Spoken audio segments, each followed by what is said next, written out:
কেন আমি ঘরটাকে এখনো মুছলাম, মুছলাম। আর এটা দেখো আমাদের ভিডিও পুরো আমার ঘরের ভিডিওটা দেখাচ্ছি।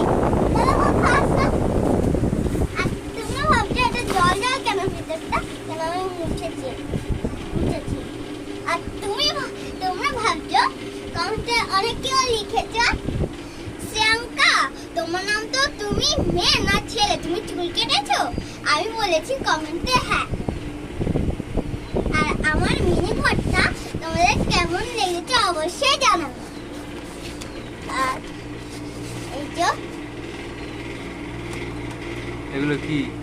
আর এরকম কত ভিজে গেছে, আমার প্যান্ট পুরো ভিজে।